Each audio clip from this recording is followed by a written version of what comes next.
47 motorcycles filled the courthouse plaza, and the air smelled of oil, rain, and old fear.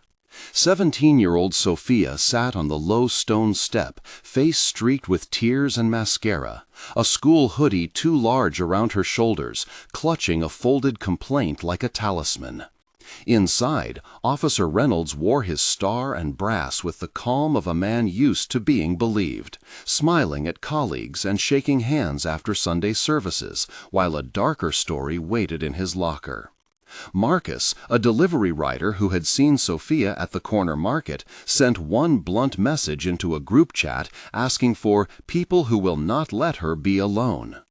In under 20 minutes, Anna the barista, Luis the youth coach, Marta the paralegal, Diego the neighbor, and Rosa the history teacher had arrived, helmets down, voices low, but eyes bright. The engines were a drum, the courthouse steps a stage, and what followed promised to turn private pain into public reckoning, to pull out evidence hidden in drawers and silence, and to force a hearing to face a truth many had been taught to ignore. If you believe communities can protect the vulnerable, stay with this account until the courtroom lights change. Marcus had written a short line, then another, and the group grew from a handful of bikes to a small army. Anna had brought a thermos and offered coffee that smelled of cardamom and urgency. Luis tapped his knuckles on the stone and remembered Sofia in his after-school drills, quick feet and quieter smiles. Marta kept the original complaint in her bag and opened it with hands that trembled like leaves. Diego, who worked nights at the factory, paced with the rhythm of machinery in his chest and kept saying the same question out loud. Who protects the one who calls for help? Rosa hummed a hymn under her breath, though the crowd was not religious, and that small tune steadied more than prayers. They formed a human ribbon along the courthouse steps, voices low then rising, phones ready to record, scarves whipping in the cold. A clerk peered out the glass and blinked at 37, then 47 faces. The sound of engines was a heartbeat under their conversation. The leather smelled of travel and determination. The sunlight flashed off chrome like an accusation, and cameras already had found angles that would follow the day forever. The metal detectors hummed and security tightened as the group moved through the entrance. Faces in robes and suits looked up. The room smelled of paper, polished wood, and an institutional chill. "You cannot bring that many people in here," the bailiff said, voice flat. "This is a hearing, not a protest." "We are here for Sofia," Marcus said, hands open, breath visible in the corridor air. "She asked for witnesses." Officer Reynolds smiled in a way that tried to make the hallway forget the complaint. "This is intimidation," he said, "this obstruction." Marta stepped forward and placed the copy of the complaint on the clerk's counter, fingers leaving a smudge of ink. "This is paperwork," she replied, "and we are witnesses." A judge's clerk called for order. "Sit down, everyone," the clerk said. "This will be handled in the courtroom." "Handled how?" Luis asked. "Quietly?" Rosa asked. "Privately?" Javier, a volunteer lawyer who had driven across town after seeing the group, raised his voice so it did not break. "No more private handling," he said. "We will ensure a public record." The bailiff sighed and turned.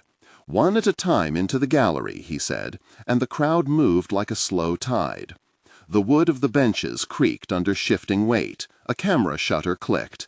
The air tasted metallic from nerves. The exchanges between security and the group were tense and measured. 6 people spoke in quick ripples, voices overlapping, until the courtroom door closed and the theater of law prepared to face an unexpected audience. Evidence unfolded with a forensic clarity that made the room lean in. Javier placed a battered phone on a table and described how Marta and Detective Alvarez had retrieved messages that had been reported erased. "We recovered deleted timestamps," Javier said, sliding a printout across. Dr. Kim, the forensic analyst, described the recovery process in plain terms. Data fragments persist even after deletion. We can reconstruct audio files and chain them to times and locations. The judge rubbed his temple and asked for the chain of custody. We documented every handoff, Marta answered, and produced a log with names and times, the paper crackling like testimony. Detective Alvarez explained how CCTV from a nearby convenience store had recorded a late-night interaction. The grainy footage showed a uniformed figure leaning over Sofia in a doorway. "The angle is poor, but the voice can be matched," Dr. Kim said, fingers flying over a laptop that hummed with evidence. The prosecutor, Elena Morales, leaned forward and asked about authenticity. "We have metadata. We have witness statements from Ana, Luis, and Diego, and we have the recovered audio," she said. "Obstruction attempts were recorded, and timestamps match payroll logs from the precinct." The courtroom felt smaller as details accumulated. The smell of stale coffee gave way to the coppery scent of tension.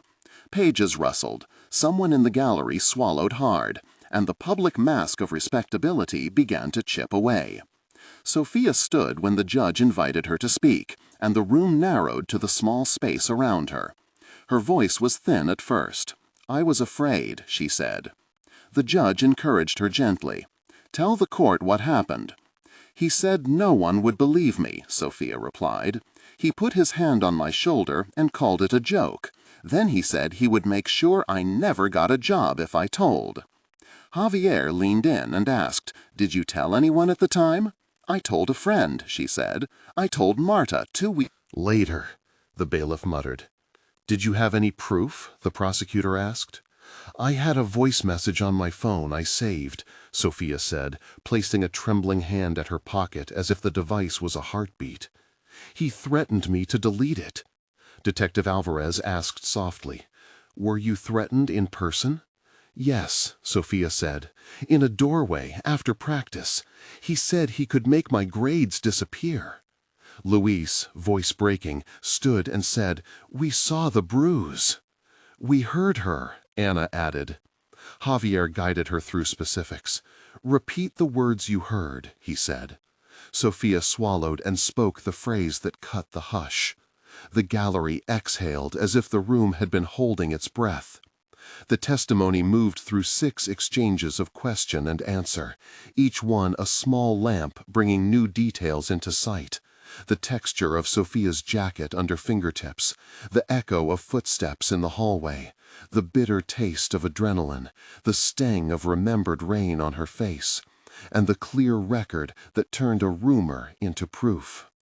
As the testimony landed, authorities who had been watching quietly moved. Prosecutor Morales announced an interim protective order, and the judge signed it within minutes, the pen on paper loud in the sudden quiet. Officer Reynolds was asked to surrender his badge temporarily, pending an internal review. Detective Alvarez read out a warrant for a locker search at the precinct after Dr. Kim confirmed recovery of deleted files. "You are under investigation," the judge said, and the words felt like both shield and sword. Threats were made outside the courtroom, but they were met in equal measure by witnesses who recorded license plates and faces. Javier coordinated with a duty officer and with Rosa and Ana to set up immediate protective measures for Sofia, including a temporary safe room and counseling arranged by Marta and a local NGO.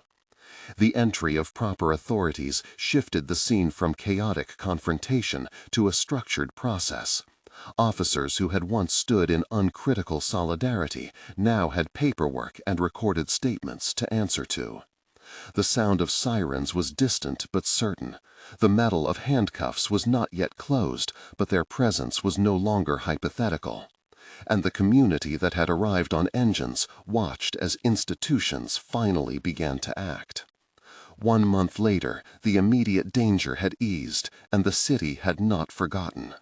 A fundraiser started by Ana and organized by Luis and Rosa raised enough to pay for Sofia's therapy and to fund a legal aid desk at the school run by Marta and Javier. 6 months later, an independent review by the district attorney led to formal charges and to the suspension of Officer Reynolds pending trial. Detective Alvarez continued to assemble evidence with Dr. Kim and Prosecutor Morales, and a local newspaper ran a profile of the community that had mobilized. Sofia returned to the courtroom once, not as a victim, but as a witness, supported by friends, studying social work at night. Classes paid in part by the small fund called Protection Riders. The courthouse steps that had smelled of oil and fear now saw a Saturday clinic where volunteers taught young people how to document abuse and how to find allies inside institutions. Rosa led history lessons about citizen courage. Diego organized transportation for those who could not get to hearings. Javier began clinics to explain legal rights, and Marta kept a folder labeled Chain of Care that cataloged the network. The epilogue is not an end, but a pattern. One community learned that showing up matters, that evidence can be recovered, and that public pressure can force institutions to choose justice over comfort. If this story moved you, consider sharing it and joining a conversation about how ordinary people can protect those most at risk.